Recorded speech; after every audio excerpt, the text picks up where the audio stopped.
গত বছরের আগস্ট মাসে আরজি করে যে নৃশংস হত্যাকাণ্ড এবং ধর্ষণ হয়েছিল সেই কাণ্ডের প্রায় 1 বছর হতে চলল। এখনও পর্যন্ত বিচার অধরা নির্যাতিতার, এমনই দাবি নির্যাতিতার পরিবারের এবং আন্দোলনরত জুনিয়র চিকিৎসকদের। আরজিকর কাণ্ডে এখনও পর্যন্ত উত্তাল একেবারে গোটা রাজ্য।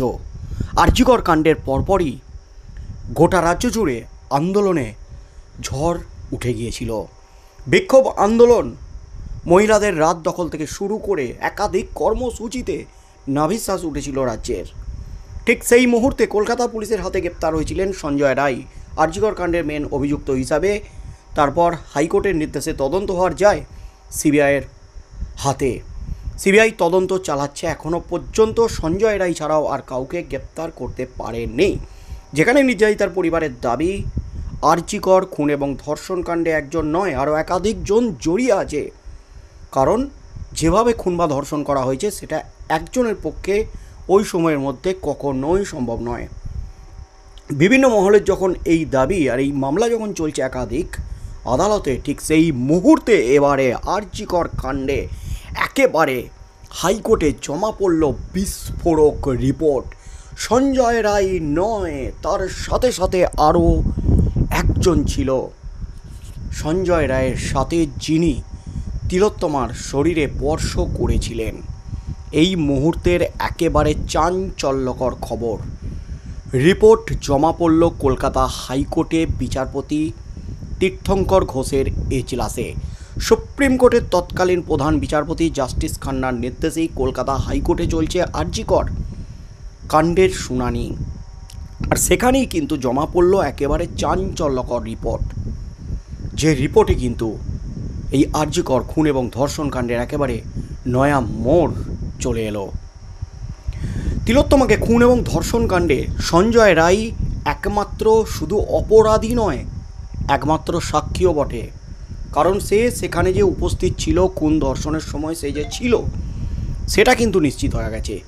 সঞ্জয় রায় যে খুন বা ধর্ষণ করেছে সেটা কিন্তু স্পষ্ট হয়ে গেছে, সেই প্রমাণ কিন্তু আদালতের হাতে এসেছে। ইতিমধ্যেই সঞ্জয় রায়ের সাজা ঘোষণা হয়ে গেছে নিম্ন আদালতে। কিন্তু সঞ্জয় রায় ছাড়াও আর কারা ছিল সেই প্রশ্নের উত্তর কিন্তু এখনও অধরা। এখনও পর্যন্ত মুখ খোলেননি সঞ্জয় রায়। নিজেকে বাঁচাতে কি ফাঁস করবেন সঞ্জয় রায়?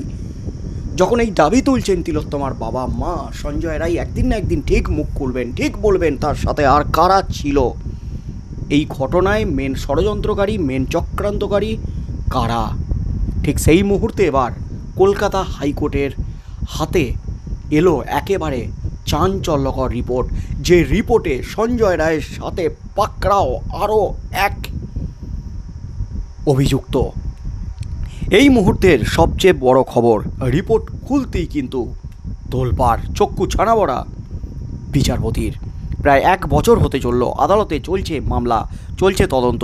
এরই মাঝে আরজিকর মামলায় একেবারে নয়া মোড়। এবার সিএফএসএল দিল্লির রিপোর্টকে চ্যালেঞ্জ তিলোত্তমা পক্ষের ডিএনএ বিশেষজ্ঞ পার্থপ্রতিম মজুমদারের। কলকাতা হাইকোর্টে সিবিআইয়ের জমা করা রিপোর্টের পাল্টা রিপোর্ট জমা করেছেন তিলোত্তমার আইনজীবী।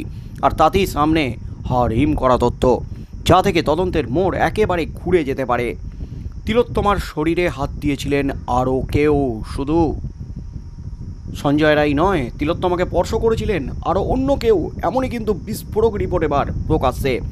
আরজিকর কাণ্ডে প্রথম থেকেই প্রশ্ন ছিল, গোটা ঘটনার সঙ্গে কি সঞ্জয় রায় একাই জড়িত নাকি অন্য কেউ রয়েছে পর্দার আড়ালে? এবার সেই প্রশ্নই আরও জোরালো হলো। মেয়ের খুনের সঙ্গে আরও কেউ যুক্ত আছে কি না তা জানতে সম্প্রতি হাইকোর্টের অনুমতি নিয়ে ডিএনএ বিশেষজ্ঞ তথা ন্যাশনাল সায়েন্সের চেয়ারপারসন পার্থপ্রতিম মজুমদারের দ্বারস্থ হন তিলোত্তমার বাবা মা। হাইকোর্টের পর্যবেক্ষণ, ডিএনএ বিশেষজ্ঞ পার্থপ্রতিম মজুমদারের রিপোর্ট সিবিআই জমা করা রিপোর্ট থেকে একেবারেই আলাদা, ভিন্ন। হাইকোর্টে ডিএনএ বিশেষজ্ঞের জমা পড়া সেই রিপোর্টে বলা হয়েছে, তিলোত্তমা কাণ্ডে দোষী সাব্যস্ত হওয়া সঞ্জয় রায় ছাড়াও ক্রাইম সিনে উপস্থিত ছিলেন আরও একজন। এই মুহূর্তের সবচেয়ে বড় খবর, আরও একজন উপস্থিত ছিলেন ক্রাইম সিনে। এমনই কিন্তু বিস্ফোরক রিপোর্ট এবার প্রকাশ্যে। রিপোর্ট অনুযায়ী ক্রাইম সিনে উপস্থিত ছিলেন আরও একজন মহিলা। সঞ্জয় রায় নয়, আরও একজন মহিলা উপস্থিত ছিলেন। রিপোর্ট কিন্তু বলছে ক্রাইম সিনে সঞ্জয় ছাড়াও পুরুষের উপস্থিতির বিষয়টি যেমন গুরুত্বপূর্ণ, ঠিক তেমনই কিন্তু আরও একজন মহিলার হদিস মিলেছে।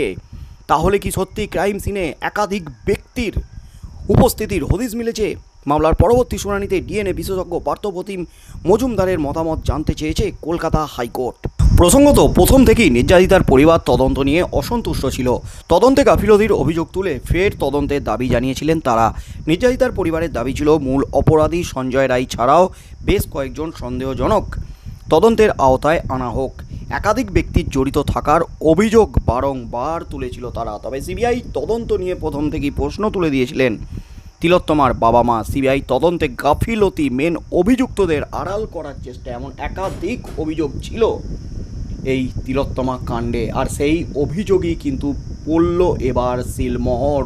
সিবিআইয়ের যে রিপোর্ট, সেই রিপোর্টের সম্পূর্ণ আলাদা রিপোর্ট কিন্তু সামনে এলো। ডিএনএ রিপোর্ট সামনে এলো, সেখানে কিন্তু একেবারে বিস্ফোরক তথ্য।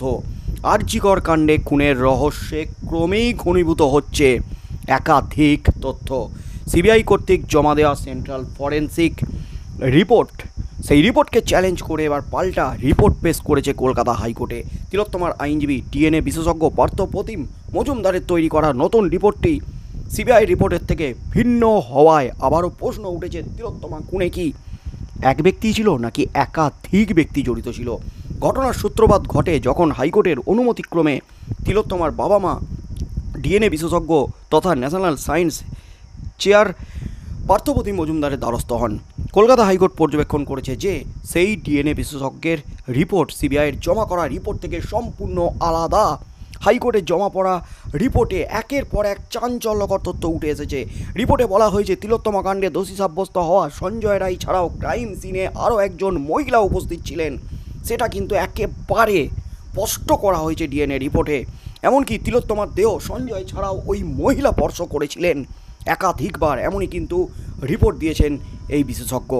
এখানেই শেষ নয়, রিপোর্টে আরও দাবি করা হয়েছে যে ক্রাইম সিনে সঞ্জয় ছাড়াও অন্য পুরুষের উপস্থিতি উড়িয়ে দেওয়া যাচ্ছে না। অর্থাৎ ধর্ষণটি কি ধর্ষণ না গণধর্ষণ, এই নিয়ে যখন প্রশ্ন উঠে গেছে ঠিক সেই মুহূর্তে এবার একেবারে চাঞ্চল্যকর রিপোর্ট সামনে এলো, যেখানে গণধর্ষণ সেটা প্রতিষ্ঠিত হতে চলেছে। এমনই কিন্তু মোড় কিন্তু এবার নিয়েছে এই নতুন রিপোর্ট। কার্যত তিলোত্তমা কাণ্ডের তদন্তের মোড় ঘুরিয়ে দিয়েছে।